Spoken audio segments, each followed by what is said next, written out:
Okay, YouTube, so let's talk about perspective today. So, I might have met the most interesting man in the world. You know, the Dos Equis commercial or whatever. But anyways, so this guy that I know is kind of just particular, interesting, and kind of odd. But at the same time, I kind of admire the person that he is because he's just what he is. And he does not give a shit if anybody else thinks otherwise, which is a very beautiful thing to see in a person because a lot of people falter under pressure and all this good stuff. And most of the time, what I've seen is that he's just him. And it's good to see, you know what I'm saying? So a little bit of backstory about this guy and what actually makes him peculiar or makes him a little bit interesting, a little odd, a little different, if you would say. So first off, one of the things that he's always talking about is competition versus seeing people at their fullest potential. So he loves seeing people at the fullest potential, you know, working out, playing basketball, this, that, and the third, but he just doesn't like the competition aspect of it. He would rather people be praised for the highest potential reached versus people that compete against each other like in basketball. So he does not watch basketball. And he also smokes cigars like pretty often. And I'm not sure if it's because of his workout regimen or it's the days that he's not working out. I don't know, but it's strange. And another thing that's kind of odd about this guy is that he always eats the whole entire fruit. And I mean the whole entire fruit. So if it's a mango, he eats the whole entire mango, except probably the seed if he can't get to that. If it's a banana, he eats the whole entire banana. And I just don't get why he does that whatsoever. Also, he is always stretching. And I have no idea why. He must be the most limber man in the world as well, because he's always stretching. Every time I run into him, he's stretching. Another thing that we talked about was his lifestyle. He said that for the last 20 years, he's felt like he's been living as if he's a teenager. No real responsibility, getting up whenever he wants to. And I'm just like, but how is that possible at 40 or 50? That's crazy talk. He said he's really never had any type of living expenses. He just had really good people in his life, in his corner, that allowed him to kind of hobo. And that's what he called it. He said that himself. He said hoboing. But I don't remember exactly what word he used to talk about hoboing at like its highest potential, because I felt like that's what he was trying to say. Is like, nah, like I'm a high functioning hobo.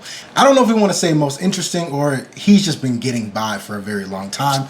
But either way, it's about perspective. And I'm thinking to myself, how is this middle-aged man been able to live like a teenager for 20 years? But there has to be something in the sauce for him to confidently say this. And I mean, I'm pretty sure he fucking means it.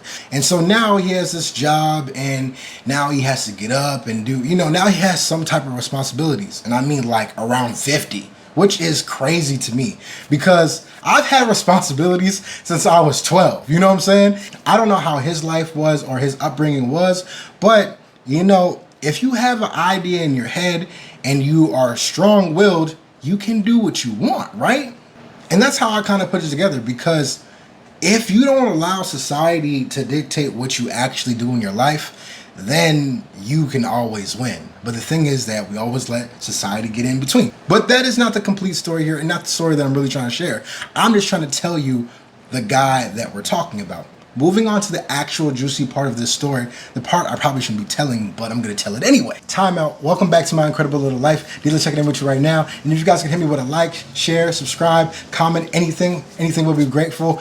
Back to the topic. So what I'm not supposed to tell you is that basically he was talking to this woman, and this woman was actually married, and basically she thought that he was going to be the person to come and save her, and that probably wasn't going to work out based on his personality and his lifestyle, because it's like, why would you? Anyways, that sounds like a lot to handle for any person. The woman was married and her husband came up to his workspace and said, "That's my woman, mother sucker," and blah, blah, blah, blah, blah. And he said, you know what? That is your woman. I'm not gonna fuck up my work situation for some woman that I really just don't even know. And I think what it was the kiss that he gave her. He gave her one of these. And so, and fun fact, he works with this woman. So I was thinking to myself, how is this gonna work? Is this gonna be a problem? What's gonna happen? I just wanna know the drama, you know what I'm saying? Unfortunately, I just wanna know what the tea is. You know what I'm saying? I wanna know what the tea is. But anyways, he's not talking to this woman anymore. And, you know, they're on a hi and goodbye kind of basis, whatever. They talk a little bit. And he understands that she is a wife and she has a husband. So he's just like, I'm going to leave it alone. And I was like, okay, cool. So during my break today at work, I had the opportunity to speak to him, and he's just like, I want to share something with you. And I was like, okay. And he was like, man, I really, really wanted a Snickers today. And you know, I've been working out, I've been doing what I got to do, and I just really wanted a Snickers. And I just got to tell you this story. And I was like, okay. And so he was like, the wife that we just talked about, you know what I'm saying? She had a Snickers, right? And she went up to him and was like, hey, do you want the Snickers? And he was like, man, don't you see what the Lord does for you in the smallest ways? He's like, I just wanted to share that with you. But in my mind, you know what I'm saying? Thinking to myself that the devil is at work, you know what I'm saying?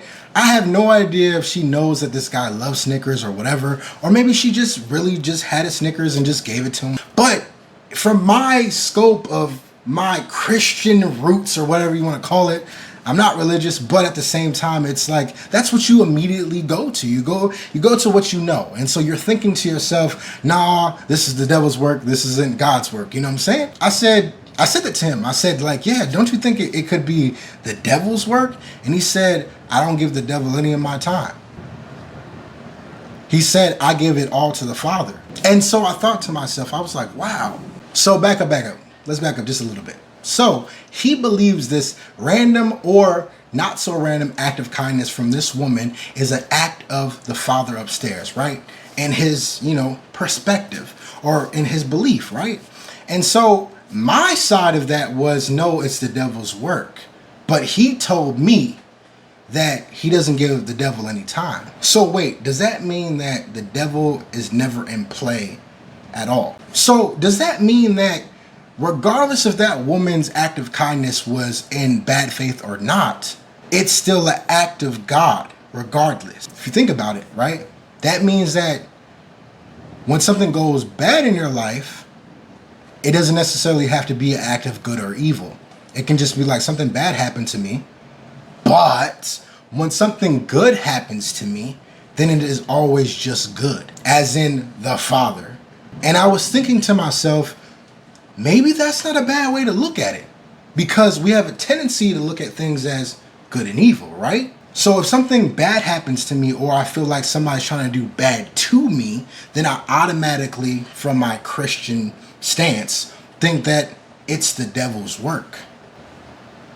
But in a way, if my perspective is that the devil does not exist and everything is necessarily good, the reason why this is so interesting to me is because, first of all, we love this good and evil thing so much, right? But by him taking the devil or the bad act out of the equation, that her act is good or bad, he's removing that. He's just saying it as he's being given something. That means that necessarily he can do what he wants. Like, in my mind, I'm thinking to myself, if you take that, you could be buying yourself more trouble. But in his mind, I needed something today, and God found a way to get it to me, somehow, shape, or form. Even if it was through this woman, even though, there might be a little bit of history. But the thing is that he's already removed that idea. Removing the fact that her act is good or bad. The idea is missing. But instead, he is taking this for face value and saying, hey, I don't believe in the devil stuff, so I'm just going to call this a blessing from the Lord. And the reason why it's so interesting is because if we allow things in our circumference that we actually believe in, that necessarily we don't necessarily have to believe in the first place. We don't have to. We don't have to say there's good and evil. We don't have to say there's a God, there's a devil. We don't have to say that this person is bad or good. But the thing is, we don't have to say anything. He is taking it upon himself to say, hey, I'm not with that. So the only thing that it could be is this. And that's why this video is about perspective. And believe me, I don't want this to sound churchy or religious, because that's not the fact here. The idea of perception is based on the idea that you give things power that don't actually have any power. That's the thing. And that's why I feel like this is probably the most interesting man in the world. Because first off the bat, that's what I thought. That was my process. That was my judgment. That was my thought automatically. And for a person that is way older than me, and not even have that type of perspective, be like, no, yeah, she working on devil's time. No, she's not. I'm getting something out of this deal that I'm perceiving is good for me. But in this particular situation, my perception, my circumference of thinking is the fact that if you take a candy bar today, you will deal with problems tomorrow. But that's mine, right? And that doesn't mean that I'm wrong, because that could be my perspective. But it's a good idea to think like maybe it doesn't have to be set in stone the way that you actually see it today, and that could change tomorrow. So I just wanted to bring that to you guys. Like I said, I hope that's not too churchy, but like that's what I'm thinking, is that if you don't give something power in your life, then that means that you don't have to be owned by this power that you build inside your brain either. And this guy decided that no, this is not a bad thing. This is a positive thing for me. And the good Lord is catering to me. You know what I'm saying? So guys, I just want to share that with you guys. I thought that was very intriguing. And so I mean, every single time I talk to this guy, I can never be prepared for exactly what he's going to say, because it's always off the wall. And it's different, it's unusual, but it's also gets you to think as well. So I'm going to leave you guys with that, and I will talk to you guys in the next one. Peace.